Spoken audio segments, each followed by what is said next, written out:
नमस्कार। आप सब आध्यात्मिक ज्ञान के जिज्ञासु हो। आपको आध्यात्मिक बातें सुनना पसंद है। इस संबंध से आपका इस चैनल पर स्वागत है।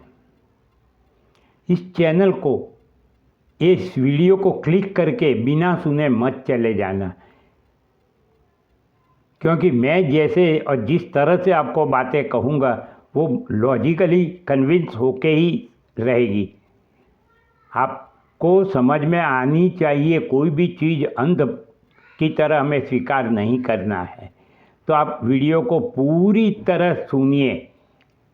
अगर आपको मेरी कहने की पद्धति पसंद ना आए तो बाद में कभी भी मत सुनना, मगर आज सुन लीजिए।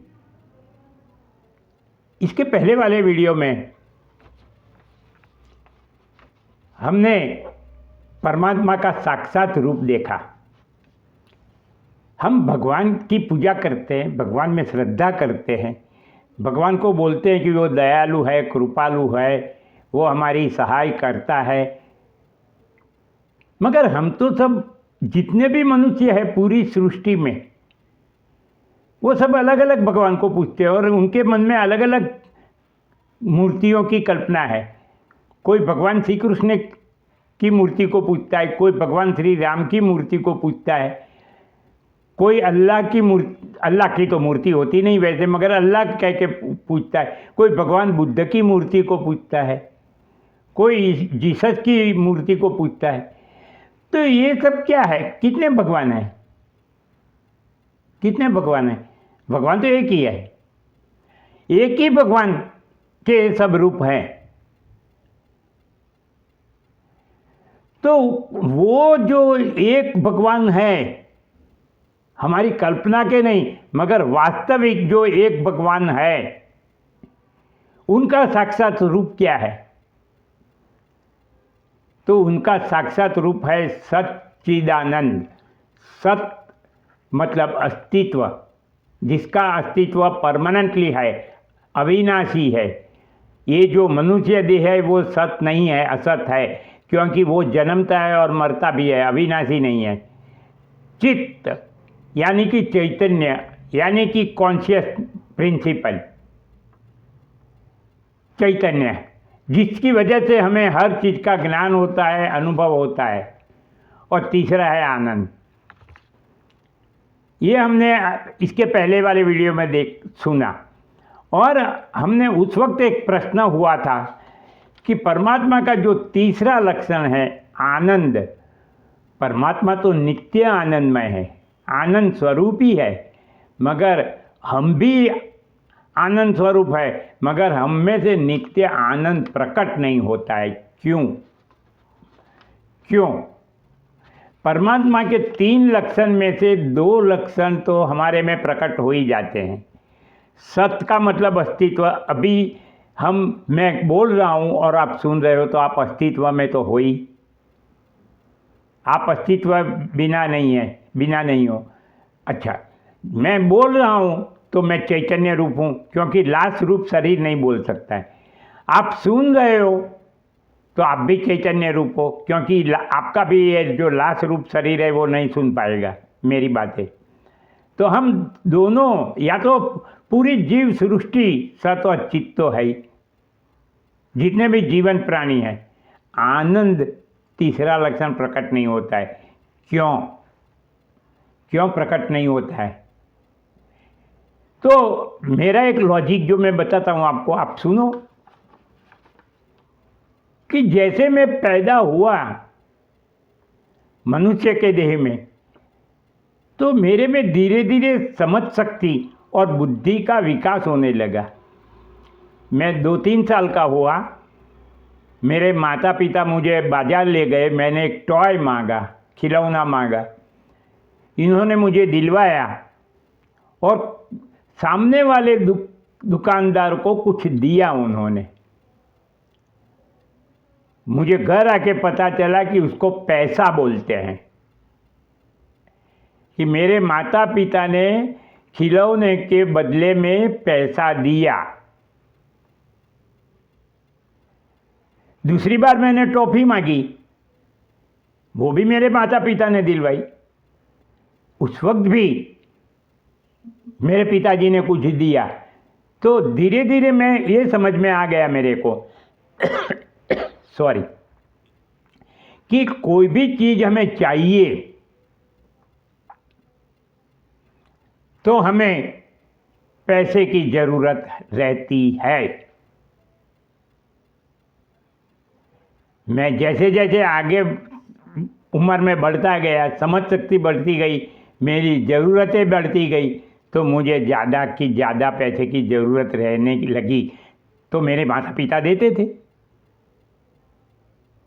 मगर मुझे एक भी दूसरी भी समझ में थी कि जब मेरे माता पिता नहीं रहे या मुझे अकेले को कुछ खर्च करना हो तो मेरे में एक समझ शक्ति आ गई कि अगर मुझे पैसा चाहिए तो काम करना पड़ेगा। काम किए बिना मुझे पैसा नहीं मिलेगा। मेरे माता पिता मैं रहूँगा जीता तब तक तो नहीं रहने वाले। जीवन निर्वाह के लिए मुझे या ज़िंदगी की और बेसिक ज़रूरियातों को पूरी करने के लिए मुझे पैसे की ज़रूरत पड़ेगी, और वो मुझे खुद को कमाना पड़ेगा।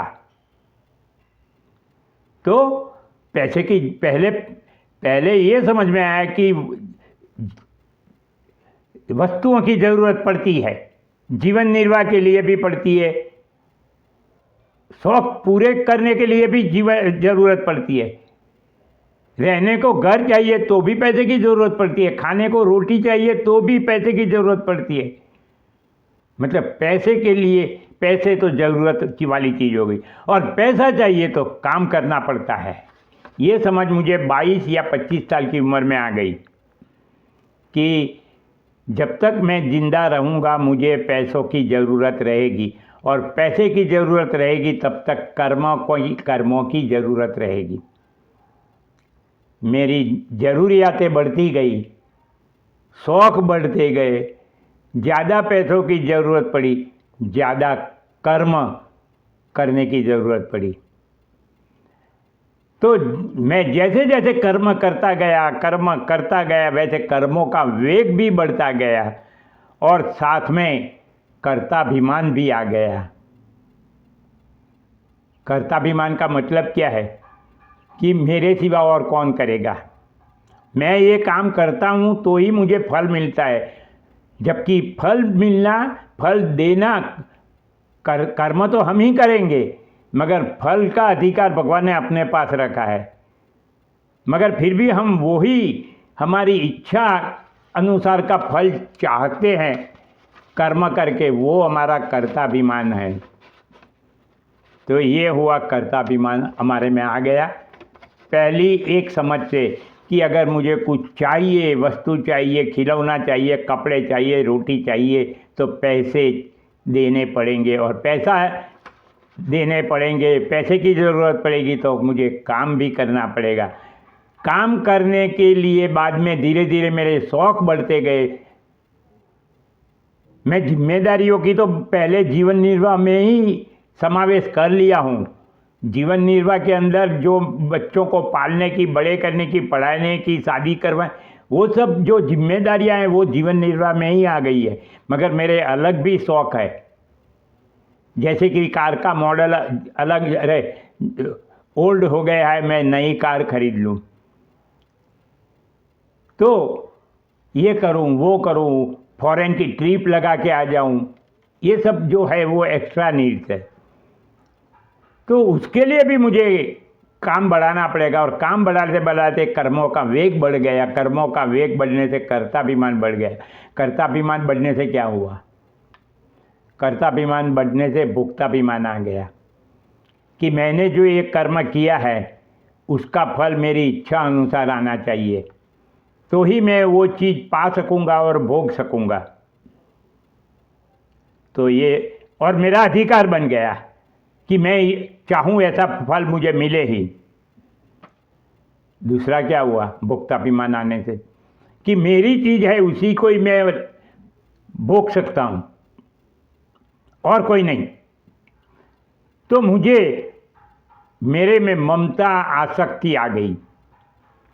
ममता आसक्ति का मतलब ये मेरा है और उसके साथ लगाव बढ़ गया, वो आसक्ति है। मेरा है जो उसको मेंटेन करने की, प्रिजर्व करने की चिंता बढ़ गई मेरी, कि वो कहीं खो ना जाए, कहीं बिगड़ ना जाए, कहीं नष्ट ना हो जाए। इसके लिए मुझे चिंता और भय रहने लगे। सबसे बड़ा प्रॉब्लम भोक्ताभिमान का यही है, चिंता और भय, क्योंकि वो ममता आ सकती है भोक्ताभिमान में कि मेरी चीज़ है, मैं उसका उपभोग चाहूँ तब कर सकता हूँ। तो मेरे में ये भोक्ताभिमान आ गया।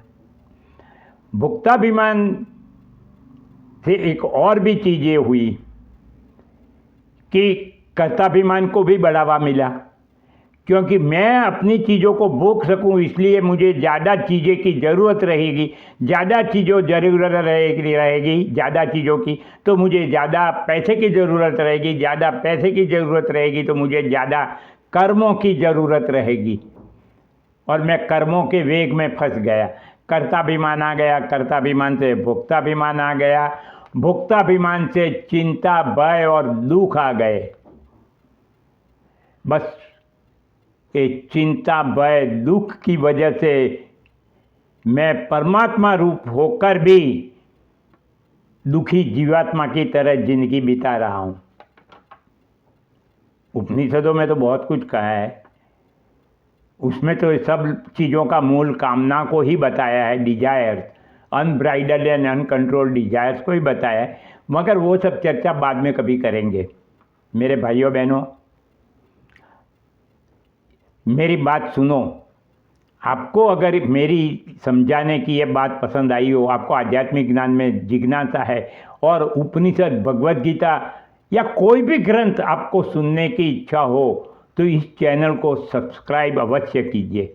आप सब्सक्राइब नहीं करते हो, सुनते हो, चले जाते हो, बहुत बहुत तो लाइक कर देते हो। लाइक कर तो अच्छे, मगर आप सब्सक्राइब करो और आपके व्हाट्सएप के स्टेटस पे रखो कि सब लोग सुने, शेयर करो उसे। मुझे 2-3 सब्सक्राइबर या 25-30 या 150-200 सब्सक्राइबर को बोलने से क्या फ़ायदा। 4-5 हज़ार कमिटेड श्रोता दो मुझे। मैं 2 मिलियन 3 मिलियन के जैसा सब्सक्राइबरों की आशा नहीं रखता हूँ। भीड़ भाड़ इकट्ठी नहीं करनी है, कम से कम 4-5 हज़ार कमिटेड श्रोता होगा तो मुझे कहने का उत्साह बढ़ेगा। ये सब उपनिषदों की बातें मैं आपको कर रहा हूँ, मगर सरल भाषा में। तो आप सुनिए और दूसरों को सुनने को कहिए। तो आप समझ गए कि हमारी चिंता का, अरे हमारा जो आनंद लक्षण प्रकट क्यों नहीं होता है, नित्य आनंद का लक्षण हमसे क्यों प्रकट नहीं होता है, क्योंकि हम हमेशा चिंता, भय और दुख में रहते हैं, टेंशन में रहते हैं कि मैं जैसा कर्म किया है उसके अनुसार का फल मुझे मिलेगा या नहीं मिलेगा। भगवान ने स्पष्ट कर दिया है, कर्मण्येवाधिकारस्ते मा फलेषु कदाचन, कि तेरे हाथ में कर्म करना है, कर्म फल पर तेरा अधिकार नहीं है। फिर भी हम कर्ताभिमान करते हैं, इसलिए हम इच्छित फल की भी आशा करते हैं, और अगर इच्छित फल नहीं मिलता है तो हमें चिंता, दुख होता ही है। तो इसकी वजह से हमारा आनंद लक्षण प्रकट नहीं होता है, क्योंकि सभी चीज़ आगे बढ़ गई है। कर्ताभिमान भी आगे बढ़ गया है, भोक्ताभिमान भी आगे बढ़ गया है। भगवान कृष्ण ने भगवद गीता में कर्ताभिमान और भोक्ताभिमान को छोड़ने के लिए बार बार उपदेश दिया है, मगर वो हम भगवद गीता पढ़ेंगे तब उसके बारे में भी चर्चा करेंगे। तो हम क्या है, परमात्मा रूप है, मगर परमात्मा रूप होकर हम जीवात्मा का रोल अदा कर रहे हैं। तो अगले वीडियो में हम क्या देखेंगे? अगले वीडियो में हम देखेंगे कि हम 84 लाख योनि में से बैक्टीरिया, गधा, कुत्ता, हाथी, ये वो कितनी भी योनियां घूम के श्रेष्ठतम मनुष्य देह में आ गए हैं, कि जिसको बुद्धि, स्वतंत्र इच्छा शक्ति, स्वतंत्र विचार शक्ति मिली है। तो अब हमारा अगला स्टेज क्या होगा? अगला स्टेज क्या होगा? क्या मनुष्य देह के बाद आगे हमें कुछ भी प्रगति या विकास करने का नहीं रहता है? बस इसी में ही पूर्णाहुति हो गई है? नहीं, हमसे ऊपर एक है ना भगवान, तो हमें भगवान रूप भी होना है। तो उसके बारे में हम चर्चा करेंगे। तो अगले वीडियो में मिले, तब तक मेरा नमस्कार।